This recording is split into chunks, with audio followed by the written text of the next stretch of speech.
अगर बैठे ही हैं और जब नशिस्त हो रही है, दोस्त भाई सारे ही बैठे हैं। अगर सलीम साफ़ी जो है ना, इससे मेरा बड़ा एक अजीब सा रिश्ता और ताल्लुक है। इसने हमेशा मेरी इज्जत ऐसे की है जैसे बड़े भाई की है, और मैंने उससे उसी तरह प्यार किया जैसे एक छोटे भाई से करते। अरे ये तो है ही हमारे छोटे, लेकिन आज मेरी इनसे मुलाकात भी हो रही है। वैसे तो ये स्टार तो, और आप माशाल्लाह पीटीआई के सुपरस्टार्स में से हैं, तो मेरे लिए बड़ा ऑनर है कि 3 स्टार्स जो है मेरे साथ बैठे हैं। हमें ना कभी कभी डिप्रेशन, जब हम आपस में बात करते हैं डिप्रेशन होती है। डिप्रेशन इसलिए नहीं होती कि कोई हुकूमत अच्छी चल रही है या अच्छी नहीं चल रही, इसलिए कि जिसके बच्चे होना हो वो 15-20 साल के हो रहे हों, तो कहते फिर आगे मुस्तकबिल क्या है इस मुल्क में, जहाँ पे लॉ एंड ऑर्डर नहीं है, जहाँ पे कोई इकोनॉमिक स्कोप नहीं है, जहाँ पे कोई ऐसी पॉलिसी नहीं है दूर रेंज। अब नाउमीदी तो कुफर है, तो ऐसे में हमें क्या करना चाहिए सर? इमिग्रेशन तो सिर्फ पैसे आपके पास है, हमारे पास तो है नहीं। पहले तो सबको वो वाला काम करना चाहिए जो मैं और आप करते रहे, कि नजरियाती इख्तिलाफ को दुश्मनी में नहीं बदल। लेकिन हमने कितने प्यार से रहे। जब मेरी और जियो की लड़ाई हो रही थी तो हम दोनों एक, और ये मुझे हमेशा कहते थे कि तुम मेरे बॉसेस के साथ अच्छा नहीं कर रहे, गलत कर रहे हो, और ये कर रहे हो। मैं कहता था नहीं, मैं सही कर रहा हूँ, तुम करो। उनका अच्छा, हमारे खिलाफ नहीं। उन्हीं दिनों में ये आए दफ्तर आए, उनके साथ पेशी के लिए, जो जियो का और इनका मुकदमा चल रहा था, तो इनकी मुझे कॉल आई, तो मैंने कहा यार इधर ही आ जाओ। मैंने तो शकील साहब जियो के दफ्तर में, अच्छा, इन्होंने कहा आपको तो मसला, मैंने कहा आप आ जाएं। आ गया, मैंने इसको अपने दफ्तर में अपनी कुर्सी पे बैठाया, और साथ मैंने मीर इब्राहिम साहब को तस्वीर भी भेज दी और मजाक में लिख दिया कि मुबश्शिर रहमान जॉइंट जियो। दूसरी बात ये थी कि ये इमरान खान को वज़ीर आज़म बना रहे थे, और उसके लिए जो है कुछ अपने सहाफ़ती दायरे से भी निकल गए थे। स्टेज पे सहाफ़ी तो अपने आप को कहते ही नहीं, मैं तो शो करता हूँ। ठीक है, सहाफ़ी आप लोग होंगे यार, ये बीमारियां मुझे नहीं है। और मेरी बिल्कुल दूसरी एक्सट्रीम की राय, मैं तो अभी भी समझता हूँ कि इमरान खान सबसे अच्छा पर्सन है वज़ीर आज़म इस मुल्क में। तो मेरी दूसरी एक्सट्रीम की राय थी, और धरनों के दौरान हो या उसके बाद हो या इलेक्शन के दौरान हो, लेकिन वो कभी हमारे ज़ाती ताल्लुक़ और ज़ाती एहतराम पे, यही आप लोगों को भी सीखनी है। तो मैं समझता हूँ कि इस मुल्क में एक तो पहला काम ये होना चाहिए इसकी बेहतरी के लिए कि हम नज़रियाती और सियासी और ज़ाती इख्तलाफ को दुश्मनी ना बना दें, बेशक, और इस मुल्क की बेहतरी के लिए एक दूसरे की राय का एहतराम करके हम मुकालमे के माहौल को, उसके लिए रास्ता हमवार करें, टॉलरेट करें, और एक दूसरे को सुने, एक दूसरे के कंसर्न्स को भी सुने, एक दूसरे की तरजीहात को भी सुने, और मिलजुल के इस यार आप तो हमारे से बड़े यंग हैं, लेकिन आपको एक प्रॉब्लम नहीं होती कि कोई भी पार्टी होगा, पीटीआई नहीं, पीएमएलएन, पीपल्स पार्टी, पीटीआई वाला, आप जब कोई सवाल करते हैं कहते तुम उधर मिल गए। ये मुबश्शिर भाई बहुत बड़ा इशू है, लेकिन आपने अब जो एक बात की है ना, और उससे पहले जो एक बड़ा क्वेश्चन मार्क कि जी क्या what's the future for our kids, लेकिन आपने अपना जवाब भी दे दिया कि मैं I am not a journalist, मैं शोबिस का एक स्टार हूँ, मैं अपना शो करता हूँ। क्लैरिटी ऑफ थॉट है आप, ठीक है कि जी मैं कोई, हम लोग मोरालिटी में, पूरी कौम हमारी मोरालिटी में पड़ी हुई है। इकट्ठा मोरालिटी में यार, खुद आप लोग वोट डालते नहीं है, लोगों को कहते हैं वोट डालो। सारे एंकरों का ये हाल है। मैं उन 1-2 लोगों में से हूँ जो जाता हूँ वोट डालने, तो जब आप लोग खुद वोट नहीं डालते तो जिसको वोट पड़े होते हैं ना, फिर उसे इख्तलाफ भी नहीं है। जिस तरह हमने मास्क नहीं पहने हुए, लोगों से कहते हैं मास्क दूर है, हम गैप है। मैं पहनना चाह रहा था, आपने मना किया। पहले आपने मेकअप कर लिया, अब कह रहे मास्क पहन लो। देखिए, मेकअप मैं उस मोरालिटी की बात करूं जो एक ऊपर से हम कुछ और होते हैं, अंदर से कुछ और होते हैं, ठीक है। मैं अपने आप को बहुत बड़ा जर्नलिस्ट कहूंगा, लेकिन थाने के एसएचओ से मैं वीकली ले रहा हूँ। मतलब ये जो तजाद है ना, अब आपकी हमारी जो जितनी भी रीजनल मुबारक को, चले मुझे एक सवाल का जवाब जी। मैं आपको एक चैनल का कल मैंने बताया, मैंने अपने वीलॉग में क्या नाम है जी, पब्लिक न्यूज A+ है, पब्लिक न्यूज है, 14 महीने से अपने एम्प्लॉइज को तनख्वाह नहीं दी। यहाँ पे मैं हुकूमत को शदीद में मुजरिम समझता हूँ।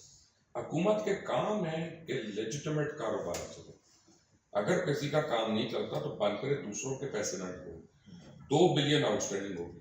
देखें क्यों हुकूमत क्यों डर जाती है कि यार इसका न्यूज़ चैनल है, इसका ये है, इसका अखबार है तो हमारी बुराई करेगा।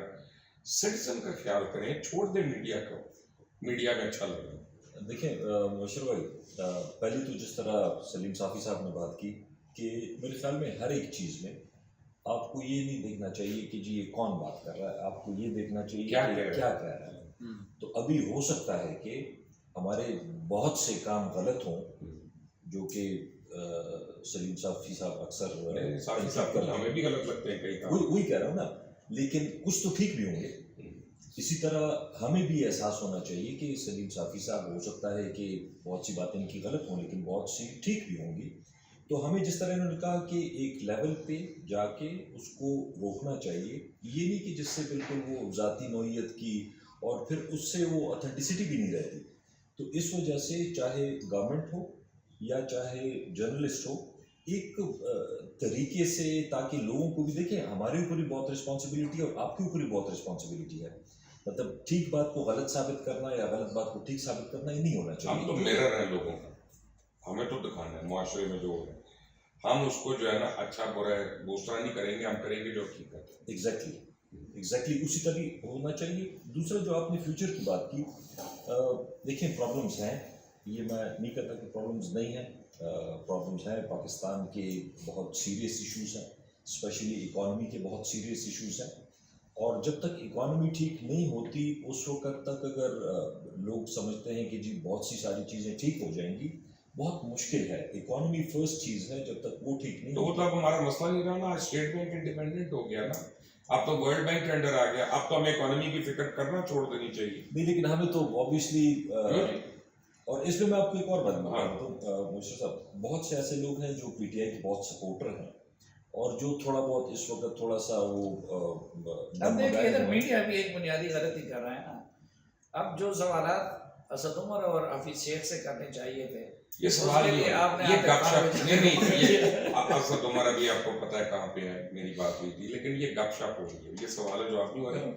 एक इन्फॉर्म्ड सिटीजन के तौर पे हो रहे हैं, पीटीआई के तरफ से नहीं हो रहे। आप भी जियो की तरफ से या आप डॉन की तरफ से नहीं, मैं भी किसी चैनल की तरफ से नहीं, हम एज इन्फॉर्म्ड सिटीजन तो हम बात कर सकते हैं। मेरा मुबशर भाई, देखें जो इस वक्त लोगों का है हाल की महंगाई है या बाकी प्रॉब्लम्स है, हमें जो सबसे बड़ा इशू है, हमसे एक्सपेक्टेशन बहुत ज़्यादा है लोगों की। मतलब अगर इतनी एक्सपेक्टेशन ना होती, वो हमने ही क्रिएट की थी, हमने ही कहा था कि जी हम ये करेंगे, उस बेस पे एक्सपेक्टेशन बहुत ज़्यादा है। इस वजह से हमें बहुत ज़्यादा डिलीवर करना पड़ेगा। 2.5 साल गुजर गए हैं, अच्छे बुरे जो भी हैं, लेकिन आइंदा 2.5 साल इंशाल्लाह ताला जो मुझे, मतलब जो मैं सुन रहा हूँ या जो मुझे एक फीलिंग आ वाइब्स लग रही रही है। है, हाँ, तो मेरे ख्याल में इंशाल्लाह अगले 2.5 साल में ये मैं नहीं कहूँगा, अच्छी बात है ना जी, हमारा मुल्क है, हमारा फ्यूचर है। मैं ये नहीं कहूँगा कि सब कुछ ठीक हो जाएगा, लेकिन काफ़ी चीज़ें ठीक हो जाएंगी और कुछ चीज़ें ठीक होना शुरू हो जाएंगी। मतलब मैं ये कभी नहीं कहूँगा कि जी सब कुछ ठीक हो जाएगा। ऑब्वियसली मतलब किसी भी मुल्क के लिए जो भी जिन मुल्कों ने भी तरक्की की है उसमें आपने देखा होगा, एक मैं उन्हें बताऊं कि आपकी पार्टी को इन दोनों के शोज बॉयकॉट नहीं करने चाहिए, नहीं करने चाहिए। आपको जाना मैं चाहिए। बिल्कुल कहता हूँ, देखिए अगर आप मीडिया की स्पेस आप खुद ना दूसरों को दें। एक जगह आप जाएंगे नहीं तो आप आपका मफलत नहीं आएगा। नहीं आएगा, तो जाहिर बात है फिर तो वन वे हो जाएगा, फिर तो वो वॉक ओवर हो जाएगा। और अब हमारा मसला देखिए, हम शरीफ लोग हैं, आप भी पठान ये भी पठान, आप दोनों वन वे, यार हम कम पड़ जाते हैं बीच में आके, किधर जा रहे हैं उधर जा रहे हैं, तो हम जैसे लोग कितने कम हैं। आप कौन से शरीफ हैं, आप ये भी बता दें। अल्लाह ना करे यार, आप माइक खुले तो अच्छा है। आप कहें कि हम सारे कमजोर लोग हैं। आप कहें हम वो अच्छे वाले शरीफ हैं। नहीं क़यामत की निशानी है, आप भी अपने आप को शरीफ कहें। नहीं, मैं नहीं कह रहा, मैं कह रहा हूँ कि शुक्र है हमारे बड़े होते वक्त ना ये स्मार्टफोन नहीं थे, ये बस अल्लाह पर्दा रखी है, बस सारा किया है। देखिए मुबशर, एक तो देखिए प्रॉब्लम ये होता है कि हम इस्लाह की आगाज़, वो जो शुरू में आपने इशारा किया था ना कि दूसरे को नसीहत करते हैं कि वो डाले, खुद जो है वो नहीं करते। खैर इस इलेक्शन में तो मैं तो चूंकि उसको नहीं मानता था तो मैंने उन्होंने खुद तो आप बर्मा में डाल देते जाके यार। ना मैंने तो कहीं तो डालना था, मैंने ये तो उसमें- ना कि वोट की उसमें हुर्मत है। पहले से कहा था कि मैं इसको इलेक्शन नहीं मानता तो मैं इसमें न वोट डालूंगा न किसी को नसीहत करूंगा। वो बल्कि जो हमारे उसके वो एंकर से वो कहते पाकिस्तान को वोट डालो, वो भी मैंने नहीं कहा। मैंने कहा जी उसे निकालते तो निकाल लो, क्योंकि उस वक्त ज़्यादा प्रेशर उन पर यही था कि सलीम का मैसेज हो। लेकिन देखें, अपने गिरेबान में झांकना चाहिए। मसलन मैं एज ए मीडिया पर्सन, हमें पहले अपने ये जो मीडिया के साथ जो कुछ हो गया ना, इसमें खुद मीडिया का भी कसूर था बहुत ज़्यादा। अच्छा, जो शुरू में जुडिशल मूवमेंट और उसके बाद ये जो प्राइवेट चैनल्स आ गए, तो उसके बाद हमारे कुछ लोग हम आपे से बाहर हो गए। ठीक है, कोई अपने आप को जज समझने लगा, कोई अपने आप को मुफ्ती समझने लगा, कोई अपने आप को, वो लोग कहते थे, कोई कहता था मैंने जुडिशरी को बहाल किया है, मैंने और कुछ किया है। सहाफ़त को आज़ाद किया। दूसरा गलत एक रुझान हमने यहाँ पे ये दिया कि हमने खबर की और तज्जिए की फ़र्क को ख़त्म करने शुरू किया। मतलब हमारे अखबार में फ्रंट लाइन पेज पे जो है तज्जिए छपना शुरू हो गए। नहीं, सॉरी आपकी बात काट रहा हूँ, लेकिन खबर को और ख्वाहिश को, हाँ। अक्सर लोग ख्वाहिश को भी खबर हाँ, बना के तज्जिए पेश में करते हैं। तज्जिए में तो ये क्यों ना सारी हो, चीज़ों एक की मिनट, गुंजाइश क्यों ना होती है। ठीक है, कोई फर्क नहीं पड़ता। मैं आपको अच्छा। फर्क बताता हूँ। जब ओपरा विनफ्री कहती है कि मैं ओबामा को पसंद करती हूँ और मैं इस वजह से उसको वोट देना चाहती हूँ और मैं तुम्हें कहूँगी तुम इसको वोट दो, तो आप ये देखें वो ऑनेस्टी से अपने आप को लोगों के आगे एक्सपोज कर दिया। उसने कभी मेरा ये तज्जिया, अब तुम उसको मुझे रिजेक्ट कर दो या उसको, मैं अगर दिल में रख कर मैं को नहीं, मैं तो न्यूट्रल हूँ, बस आप आते वैसे बड़ा अच्छा आदमी नहीं, है, वो ठीक है। ये गलत बात है। लेकिन अगर मैं यही कह रहा था, जो साफी साहब बात कर रहे हैं कि जो तज्जिए का और खबर पे डिफरेंस है वो होना अच्छा, फिर एक और गलती जो यहाँ पे हो गई कि मसलन एक तरफ साल कई साल के हमारे सीनियर जर्नलिस्ट हैं, एडिटर हैं, हमने उनकी अहमियत ख़त्म कर दी, मालिक ने भी आके उसकी अहमियत ख़त्म कर दी, एंकर्स ने भी ख़त्म कर दी। फिर दूसरी बात ये कि यहाँ पे भी बड़ा अफरात व तफरीत हो गया। आप और मैं जो है, हम लाखों में तनख्वाह ले रहे हैं, उधर हमारा रिपोर्टर इस वक्त भी जो काम कर रहे हैं, जो बेसिक फील्ड दे रहा है, उस बेचारे को ना तनख्वाह मिलती है, ना उसके पास कैमरा है, ना और कुछ है। तो ये अफरात व तफरीत मीडिया में तो आ गया था। फिर एक गलती जो की वो इमरान खान या किसी और पॉलिटिकल लीडर ने नहीं की, वो स्टेट की सतह पे एक फैसला हो गया कि यार ये मीडिया आपे से बाहर हो रहा है, ज़रा इसको सीधा करना है। तो स्टेट ने इस मीडिया को डिवाइड भी किया और फिर जो पीटीआई का या इमरान खान साहब का प्रोजेक्ट था, तो उसमें मीडिया को स्टेट इंस्टीट्यूशंस की तरफ से इस्तेमाल किया गया। अच्छा, अब एक तो इमरान खान साहब की अपनी एक बड़ी हैसियत थी, सेलिब्रिटी थे, वर्ल्ड क्लास के क्रिकेटर थे, फिर सोशल वर्कर की हैसियत से भी उनकी अपनी भी रेटिंग आती थी, यानी एक पॉपुलर फेस थे और वो मीडिया की ज़रूरत थी और हर कोई एंकर चाहता था कि भाई वो उसके शो में आए। दूसरी तरफ जब स्टेट की तरफ से ये फैसला हुआ कि भाई उनको ये करने, तो मीडिया ने उनको आदत मुसलसल ये डाली कि जी उन पे कोई तनकीद ना हो, उनकी गलतियों से सरफ नज़र किया जाए, उनको हीरो के तौर पर पेश किया जाए। तो उनको मीडिया की ज़्यादा तनकीद सुनने की आदत नहीं हुई थी। एक तो आप गलत वक्त में मुझसे, क्योंकि जब से खान साहब बीमार हुए हैं कोरोना का, तो उनके और खातून अव्वल के लिए दुआ के साथ मैंने ये भी फैसला किया था कि मैं उनको ज़ाती तनकीद नहीं करूँगा। आप बदल नहीं सकते ना साहब, ये कोई बात नहीं। आपके पेट में गैस हो जाएगी अगर आपने थोड़े दिन माना की और बुराई इमरान खान की, तो आपके पेट में गैस हो जाएगी, हमें तीमारदारी भी जाना पड़ेगा। हुकूमत और उस पर ना छोड़ देना, आप बोले यार। अच्छा, बशर भाई एक मैं- चीज से मैं सिर्फ मुझे एक फिर- चीज- एक- एक एक चीज- चीज- फिर भूल जाएंगे ना, फिर भूल जाएंगे। आपने कहा कि आपने अपने आप को बड़ा भाई डिक्लेयर कर दिया, इधर छोटा कर दिया। आईडी कार्ड कभी चेक करवाए आप? नहीं, मैं आपको रीजन बताता हूँ। अच्छा नहीं, मैं आईडी कार्ड आपको- आप मेरे और इसके चेक करवाए। मैं आपको एक इंकशाफ करता हूँ, हाँ, ये इतना उम्र चोर है। हाँ।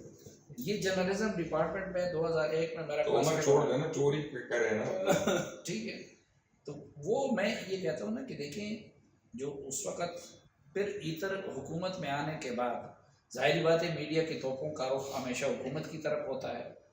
तो वो जब तनकीद शुरू हो गई तो ख़ुद वो इमरान खान साहब और उनके चाहने वालों के लिए भी बड़ी एक अजीब सी सिचुएशन बन गई कि भाई वो पीपल्स पार्टी को जिस तरह आदत है या जिस तरह, अच्छा फिर टीम उसमें ऐसे लोग थे जो हर तरह की 2 नंबरी कर रहे थे, और फिर खान साहब कह रहे थे कि नहीं भाई मैं तो खुद लेकिन साफी एक बात भी तो है, लेट्स बी ऑनेस्ट, मैं ये नहीं कि मैं इनको डिफेंड कर रहा हूँ, बट मैं एक बात बता रहा हूँ आपको, मैंने जिंदगी में कोई हुकूमत नहीं देखी जिसके आने के 30वें दिन मीडिया में क्रिटिसिज्म शुरू हुई।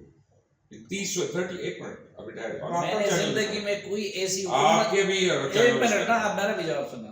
क्यों मैंने अभी तो मैं बात कर नहीं अभी आप बात ये जिनका आप थोड़ी कर हो। चुके हैं ये आप, मैंने जिंदगी में कोई ऐसी हुकूमत नहीं देखी कि जिसके इक़्तिदार में आने के बाद उसके लिए ISPR से हिदायत मिले कि आप लोगों ने 6 महीने मस्बत रिपोर्टिंग करनी है। नहीं यार, मुझे तो नहीं मिली है शायद, वो तो पब्लिकली आया। तो अच्छा मुझे तो नहीं मिली, लेकिन मैं आपको एक फर्क बताता हूँ, आपको मैं फर्क बताता हूँ कि जब ऐसा इशू होता है, आप लोग ये तो देखें आपके बॉर्डर्स पे क्या सिचुएशन हो रही है, आप लोग ये देखें कि कश्मीर में क्या डेवलपमेंट हो रही है। हर चीज़ को ना सिर्फ एक गवर्नमेंट को ऊपर ना लेते हैं, वो गवर्नमेंट इस मुल्क को रिप्रेजेंट कर रही है और उस मुल्क की जो मजबूरियाँ ज़रूरियात हैं उनकी रिप्रेजेंटेटिव है। फ़र्क क्या है, 70 साल के जो गुनाह है ना वो हम इनके सर पे डाल रहे हैं, 70 साल के। मैं मानता हूँ जो गुजदार ने नहीं किया उसका जिम्मेदार है, जो पंजाब में गंद हो रहा है उसकी ये जिम्मेदार है। अगर इनसे KPK में कोई गलतियां हुई हैं और आतिफ खान से हुई हैं, पकड़े आतिफ खान को, सामने बैठे हैं, कोई प्रॉब्लम नहीं। लेकिन जो गलतियां नहीं की तो भाई वो इनके पेटे में मत डालें। मैं सिर्फ ये कह रहा हूँ, ये जो बिजली का क्राइसिस है ये इस मुल्क का सबसे बड़ा इकोनॉमी का क्राइसिस है, ये दोनों एंकरों को पता है। किसी और को अगर पता हो या ना पता हो, ये पीपल्स पार्टी का दौर और ये खास तौर नून लीग का दौर उनकी मेहरबानी है, जो 1400 बिलियन आपका गर्दिशी कर्जा, रेंटल पावर प्रोजेक्ट, IPP, ये वो मुशर्रफ को भी शामिल कर लें, सारों को करें जिसने किया। लेकिन मुशर्रफ ने आपके डैम्स की एक्सकवेशन भी की। नहीं एक मिनट मेरी बात खत्म होने दें। आप ये हर साल का गर्दिशी कर्जा निकाल दें और आप इस मुल्क की इकोनॉमी देख लें कि कहाँ से कहाँ पे है। यार आप ये तो ना करें कि आज आप कह रहे हैं कि जी बिजली महंगी हो गई, तेल महंगा हो गया, वो हो गया। अब मैं आपको कहता हूँ अगले 10 मिनट आप फाइनेंस मिनिस्टर है भाईजान, मुझे जरा तेल की कीमत कम करके दिखाओ। अच्छा मुझे सिर्फ 2 कम करके दिखा, मुझे 2 मिनट के लिए मुबश्शिर लोकमान बनने एक मिनट मैं उस चैलेंज करता हूँ, तमाम मीडिया को चैलेंज करता हूँ, इतने आप लोग खड़पैंच बने हुए हैं सारे और नहीं पता आपको, आप लोग एक एक्सेल शीट नहीं पढ़ सकते, आपके सामने पड़ी हो कि बिजनेस प्लान क्या होता है। अच्छा आप बता रहे हैं फाइनेंस मिनिस्ट्री को ये करो, मुझे 2 मिनट में मुझे 2 मिनट फाइनेंस मिनिस्टर बना दे, 2 मिनट ठीक है। सबसे पहला ब्लंडर जब आप आए, आपने जलसों में ऐलान किया था हमने IMF के पास नहीं जाना, ठीक। सबसे पहला ब्लंडर आपने ये किया था। जब आप आए, आपको जब पता लगा कि जनाब आपने, देखिए असद उमर की मैं बड़ी रिस्पेक्ट करता हूँ, लेकिन वो एज ए पोस्टर बॉय तो ठीक है, बट ही मेरा दोस्त है, he is not an economist, वो मार्केटिंग के लिए बड़े अच्छा है। पहला ब्लंडर IMF के पास ना जाने का ऐलान। दूसरा ब्लंडर जब आपको पता लग गया आपके पास ऑप्शन नहीं है और आपने 7 महीने डिले कर लिया। तीसरा ब्लंडर आपने जाने से पहले डिवेल्युएशन कर ली। चौथा ब्लंडर आपने जाने के बाद फिर डिवेल्युएशन की, 30% आपने रुपए का सत्यानाश कर दिया। आपने 30 सालों में जो रुपए को झटके नहीं लगे थे वो आपने लगा दिए। पांचवा ब्लंडर मुबश्शिर भाई, आपने इंटरेस्ट रेट को 6 से उठा के 13% कर दिया। अब आप अगर एक फैक्ट्री लगाएंगे, पांचों चीजें गलत है, सुन लेना, हौसला करें ना। नहीं, लेकिन मुझे अभी 2 मिनट नहीं 2 मिनट मुझे आपका फाइनेंस मिनिस्टर ठीक है। अच्छा जो मैं फाइनेंस मिनिस्टर तो नहीं आप कह रहे ना, नहीं जो ये तो आप क्रिटिक कह रहे हैं। नहीं सर, इनसे देखे ना, जब IMF से मुज़ाकरात हो रहे थे, ये चीजें ये लो रखे, आपने 13% इंटरेस्ट रेट क्यों ले गए? आपको हॉट मनी चाहिए थी। हॉट मनी किसकी थी? हफीज शेख साहब का फंड था, वो सारा दुबई से आया। मैं इसका जवाब बड़ा सिंपल, ठीक है सर। नहीं अभी मुझे एक जवाब अभी मुझे 2 मिनट के लिए मुबश्शिर लोकमान बनना है। अच्छा मुझे एक जवाब दे दे, ये 13% जो आप सूद भाई इतने में चाय वाय तो दिलवाएं सारों को, मैं मानता हूं, हमें भी हम, अच्छा ये इतना फॉर्मल तो नहीं है ना कि हम चाय भी ना पिए। अच्छा 13% मुबश्शिर भाई, जब आपने इंटरेस्ट रेट अपना चढ़ा दिया, आपकी स्टेट आपने कितना कर्जा चढ़ा दिया अपने ऊपर खुद। सही कह रहे हैं, ये सारे डिसीजंस आप अवॉइड कर सकते हैं। अब आप बताएं एज अ फाइनेंस मिनिस्टर आप क्या करते हैं? तो मैं डिफरेंट करता ना, क्या? मैं IMF के पास जैसे ही मैं आता, मैं IMF के पास जाता। नस्वार पे ड्यूटी लगाते हैं, गाड़ियों की कीमत कम करते हैं, क्या करते हैं यार? नहीं सर, वो तो देखिए एक अलग प्लान है ना, लेकिन मैं आते ही मैं देखिए आपने 7 Right. महीने अब मैं आपको बताऊं, आपने डिले किया ना सर। मुबश्शिर उस्मान से 20 बात सेकंड सुन लें, 20 सेकंड और फिर मैं आपको आपने बताऊं। 7 महीने मईशत का पहिया सिर्फ उस वजह से रुकवाए रखा कि सारी IMF के चीज़ें पास नहीं आपको- जाना। आपने जो मैंने बात की थी ना, आप वहां से निकल आप नहीं अब पाए। उसको सीमेंट कर अच्छा, रहे हैं। मैं अब दो देखें, जो इस्लामाबाद से पहले मेरी सहाबत का दौर है ना, उनसे ये दोनों वाक़िफ़ है, आपने वो नहीं देखी। MMA की हुकूमत थी, पहले दिन से हमारी लड़ाई इलेक्शन के दिन से, क्योंकि MMA को मैं उस वक़्त का इस्टेब्लिशमेंट का टूल समझता था। और फिर उन 5 सालों में जो मेरा और MMA का हुआ है, इन्होंने तो अभी अमली कुछ भी नहीं किया मेरे खिलाफ। जो अकरम दुरानी ने किया, जो बाकी जमात इस्लामी वालों ने किया, हम पहले दिन से वही तनकीद और वो सारी चीज़ें। ANP की हुकूमत आ गई, मेरी तनकीद का रुख पहले दिन से इतना शदीद था कि जब परवेज़ खटक चीफ मिनिस्टर बने तो मैं 5.25 साल बाद चीफ मिनिस्टर हाउस गया। ठीक, अच्छा, फिर जब यहाँ पे हम आए, पीपल्स पार्टी का दौर तो सबके सामने है, नून लीग का, अभी जो मेरी दोनों किताबें छपी हैं, तो जो नून लीग के खिलाफ मेरे कालम है, उसका जो आप देखें तो वो 600 से ज़्यादा सफ़े हैं। अच्छा, उस वक़्त हमारा एतराज़ भी यही था कि यार सिर्फ चंद चीज़ों पे पढ़ने की बजाय आप लोग CPEC पे उनसे मैं लड़ता रहा, हम इकॉनमी पे उनसे लड़ते रहे, हम उनकी कैबिनेट के मीटिंग नहीं हो रहे थे उस पर उनसे लड़ते रहे, वो कैबिनेट कमेटियाँ नेशनल सिक्योरिटी का इजलास नहीं, यानी जो गवर्नेंस से रिलेटेड थे।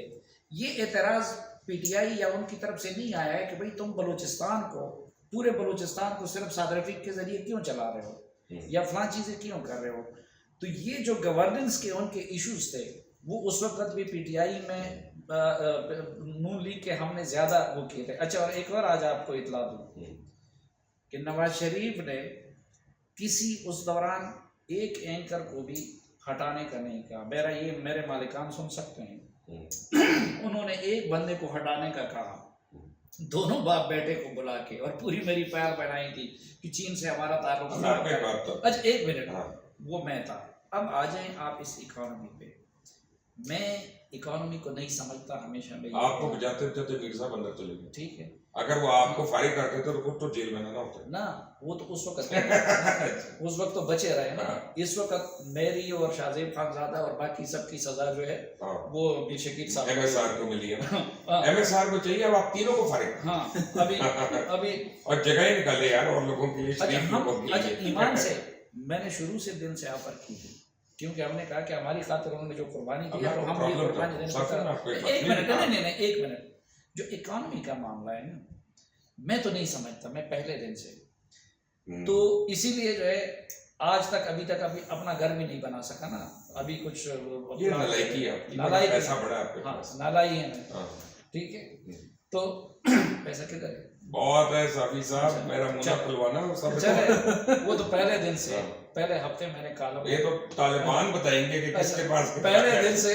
हमें तो आप एस्टेब्लिशमेंट का कह रहे, तालिबान का कौन है चाहिए? वो तो अपना एहसानुल्लाह से कौन मुलाकातें करता है चुप चुप के, वो एहसान, और इसके बाद जुड़े यार। एहसानुल्लाह कमाल नहीं है कि एक इंटरव्यू हुआ है एहसान का, वो सलीम साफी कर रहा है और एस्टेब्लिशमेंट के हम लोग हैं यार, कैसे ये भूल जाते हैं लोगों के यार। एहसान का मैं ड्रामा देखो यार। अब मेरी बारी है, अभी पता चलेगा वो जवाब नहीं, आप समझे कि मुराद सिंह बेटा जवाब ही सुनने देगा। अब आप एक बात सुन, मैं आपको एक बात कहता हूँ, ऑन अ सीरियस, जब एक बच्चा पैदा होता है, इसका मतलब ये नहीं है कि गड़बड़ एक रात में, वो 9 महीने, ठीक है। ये आप जो है ना, जियोपॉलिटिकल सिचुएशन आपकी ऐसी है कि आप एक अमेरिका और चाइना की जंग में आप ट्रैप हो रहे, क्योंकि आपने CPEC कर रहे थे और वो अमेरिका ने आपके बाजू मरोड़ गए थे। किसने आपसे पैसे मांगे? सऊदी अरेबिया ने। वो किसको रिपोर्ट करते हैं? ये भी माने ना कि जरदारी और नवाज शरीफ को CPEC की सजा मिली। एक मिनट, हो सकता है मैं उसको डिनाई नहीं करता, हो सकता है, मैं कुछ और कह रहा हूँ। अच्छा मैं इकोनॉमी को नहीं समझता, लेकिन जियो स्ट्रेटेजिक ये साफी को सिगरेट दे यार, तालिबान नहीं सिगरेट दे ताकि कश लेगा तो हम अपना को बात करेंगे ना बीच में। उसको मैंने प्रॉब्लम ये है वो अब हमारे साथ, आपको पश्तो में बता देता हूँ ना, वो हमें उन्होंने पश्तो में क्या कहा था, उन्होंने कहा था जमा पेशोसमा सारा मियों की है, हमारे से तो अपना लेते हो और चाइना की दम भरते हो। मुशर्रफ के जाने की क्या वजह थी? They wanted boots on the ground, they wanted control of the weather, and they wanted strategic distancing from China. इस वक्त पाकिस्तानी कौम जो एक बहुत भारी कीमत अदा कर रही है ना इकोनॉमी के अंदर, वो चाइना की दोस्ती में अदा कर रही है। आज अगर हम 22 करोड़ लोग ये फैसला कर लेते हैं कि हमने इधर रहना या इधर रहना, आपके बहुत से मसले हल हो जाएंगे। इतनी मुश्किल बात नहीं है, लेकिन फर्क ये है, ये टूल्स होते हैं IMF और वर्ल्ड बैंक, ये किसकी लॉन्डियां हैं? अमेरिका की, वेस्ट की। अब उन्होंने आपकी आर्म फोर्सिंग करनी है, उन्होंने आपका अगर न्यूक्लियर पर वेट डालना है, उन्होंने आपकी आर्म फोर्सेस पे वेट डालना है, तो यही करते हैं। बाकी काम वो हमारे जैसे लोगों से कराते हैं। और भाई अगर आप अपनी एस्टेब्लिशमेंट की सुनते हैं तो अच्छी बात है, अपने मुल्क की एस्टेब्लिशमेंट की सुनते हैं ना, को रॉ की तो नहीं सुन रहे यार, तो अफगान एस्टेब्लिशमेंट की तो यार नहीं सुन इसके सुनने की जो बात है, देखिए पहली बात कि नवाज शरीफ पे सबसे ज्यादा ये क्रिटिसिज्म मैंने की है कि तुम आर्मी को और अपने इंस्टीट्यूशन को गलत डील कर रहे हो। इंस्टीट्यूशन के ताल्लुक की बजाय आप अफराद के साथ डील कर रहे हो, नंबर 1। नंबर यार नवाज शरीफ, अगर हमजा वो हुसैन नवाज शरीफ आर्मी चीफ होता ना तो 6 महीने में मियां साहब मुझसे लड़ पाता। अच्छा हाँ, वो आपके साथ मानते हैं। दूसरी बात ये है कि जो सीपैक का मामला है, इतना तो इस तालिब इल्म को आप क्रेडिट देंगे ना, बिल्कुल कि सीपैक पे तालिब इल्म का यार आपकी उम्र की चुड़ैलें मार दी यार, अब तालिब इल्म यार उम्र से उसका इल्म का नहीं होता। आप ऐसे नहीं करें। बहुत सारे लोग जो है वो जवानी में भी आलिम बन जाते हैं। बहुत सारे लोग 60 क्रॉस करने के बाद भी जो है इसी तरह होते हैं। आप वोट डालना है, पता मैं बात नहीं सुनना चाहता। वो अगर फेयर इलेक्शन हो, फेयर इलेक्शन अगर मगर चुनके चुनाची नहीं, इलेक्शन फेयर होता है। चलो आप खड़े हो जाइए, वोट डालने से पहले तो नहीं पता। मैं अब 4 सप्ताह से तो नहीं खड़ा होगा। देखिए हुक्मरानों से असल सवाल जो है ना, हुक्मरानों से आपने मुशर्रफ भाई बात की ना इकोनॉमी की, सारी चीजें डिपेंड करती हैं इकोनॉमी पे। जब लोगों का रोजगार चल रहा हो, उनको इनकम आ रही हो तो ठीक होता है, और जब ये चीज़ें ख़राब हो जाती हैं तो उनके नज़रिए भी उस तरह से फिर नहीं रहते, क्योंकि हर एक आदमी की जाहिर बात है बच्चे पालने हैं, तो अपने इकोनॉमी का ये आपने सिर्फ, मुझे चूँकि मैं इकोनॉमिस्ट नहीं हूँ ना, मुझे इतना पता है, लेकिन एक चीज़ का मुझे ज़रूर पता है, जो आपने बिजली की बात की, मतलब 43 रुपए का यूनिट, वो जो था एक केरॉकी के पता नहीं क्या नाम था, वो कराई के बिजली घर जो आए थे, 43 रुपए का यूनिट लेके आप 10 रुपए का यूनिट कैसे बेच सकते हैं? इसी तरह 15 रुपए 20 रुपए का यूनिट लेके, और वो इतना बड़ा, और उसका कोई हल भी फिलहाल वो आपने इंटरनेशनल एग्रीमेंट्स की हुई है। मैं इस बिजली पे ये बात कर रहा हूँ। देखें, मैंने आपको बता दिया कि मैं इकोनॉमी के नो समझता हूँ, लेकिन पहली बात ये है कि अगर मुझ जैसा बंदा इस तरह के गैर हकीकी दावे करवाता खान साहब से, तो फिर भी तो समझ आती थी। ये कौन थे जिन्होंने उनसे ये कहा कि आप कसम खा लें कि जी मैं IMF के पास नहीं जाऊंगा, मर जाऊंगा एक नहीं? ये कौन थे जिन्होंने उनके से गैर हकीकी दावे करवाए? चल अगले नशिस्त पे बात करेंगे, क्योंकि लंबी हो रही है इस नशिस्त में। इतना तो जिरगे का भी टाइम नहीं है। एक मिनट, ये बात मुझे मुकम्मल दे दे। वो वही तो सर मुझे काशिफ कहता है, काशिफ उबासी हमेशा कि साफी भाई से क्या करो, 5 लाइन पहले दे दे तब एक बात में दे, वो वही 5 लाइन दे रहा हूँ ना, हाँ। कि वही असद उमर, अब मैं तो उनके इक़्तिदार में आने से पहले 5 सालों में जान चुका था कि ये बंदा मार्केटिंग का माहिर है, वो भी अपनी मार्केटिंग का, अपने लीडर की मार्केटिंग का नहीं, इकोनॉमी की मार्केटिंग का नहीं। तो ये गैर हकीकी दावे भी उनसे करवा दिए। अच्छा सिंपल आप इतना करें, मैं असद उमर गवर्नमेंट एम्प्लॉय नहीं था, वो प्राइवेट सेक्टर में अपने आप को साबित करके आया है। उसने वो अकल पैदा नहीं हुआ, उसकी एक यार वही मेरे साथ शीरी मजारी ने शेयर की थी, जिसमें कहा था कि उनको एंग्लो से निकाला गया है। अच्छा फिर इनको इनसे पूछे, इनका इदारा था पीडो, जो हाइडल बिजली पैदा, मुझे भी निकाला गया था, उनको लगा था कि मैं महंगा पड़ रहा हूं। हाइडल बिजली पैदा करने का हमारा इदारा था पीडो, जो 18th अमेंडमेंट जिसका नाम ही पीडो, उसको तो बंद कर। अच्छा, जो 18th अमेंडमेंट के बाद अपना सूबे बिजली पैदा कर सकती है। असद उमर साहब ने इन लोगों को इन्फ्लुएंस किया, उधर एंग्लो से अपने बंदे को लाके बैठा दिया, और पहले जो एनपी के दौर में भी थे, जो चलो, 500 लोगों डैम में निकालते छोड़ते थे, हैं एक भी कि नहीं वो हमें खेत बना अपनी दिए। राय दें जी, कमेंट्स में जरूर राय दीजिएगा। साफी साहब के लिए जरूर सवाल छोड़िएगा, मैं खुद इनसे पूछूंगा और आपको बताऊंगा ये जवाब में क्या कहते हैं। But all of you thank you very much. ऐसी नशिस्तें आपस में कर लिया करें, कोई मीडिया आपका दुश्मन नहीं है, लेकिन आप लोग अगर रीच आउट करेंगे लेकिन ये धोखा ना दिया करें कि गपशप के नाम पे बुलाएं और उधर से जो है वो ऐसे नहीं क्या करना। और और ये अभी मैं इनकी उम्र आपको बताऊंगा, इसकी उम्र के जिन्नात भी बहुत हो गए। अल्लाह हाफिज़।